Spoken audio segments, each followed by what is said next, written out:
कि वज़ीर आला सिंध में आया है तो उस वक्त 70% नुमाइंदे हमारे थे।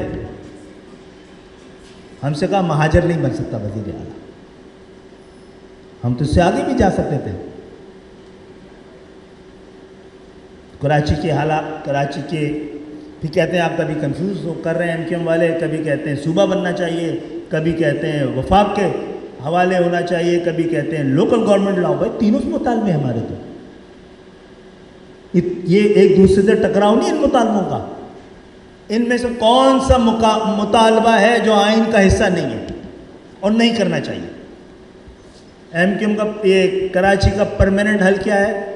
सिंध का शहरी इलाकों का सूबा बनना चाहिए। बिल आइए हमारे साथ, चलाते हैं इसके लिए एक मुहिम पूरी। बिजनेस कम्युनिटी जाके उनको ना बोले इदारों को कि भाई इनको ले आएंगे तो फिर कराची में दहशतगर्दी दोबारा आ जाएगी।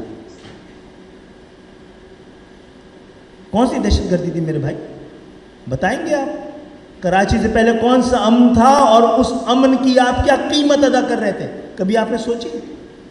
कौमों की बेबसी उनकी बेहिसी में तब्दील हो जाती है और ये बेहिसी बेगैरती में तब्दील हो जाती है। शुक्र अल्हम्दुलिल्लाह उस बेहिसी और बेगैरती के दरमियान हम आके खड़े हो गए। 24 साल 22 साल के लड़के। एमक्यूएम किन लोगों ने बनाई है? एमक्यूएम बनी है कोटा सिस्टम की वजह से।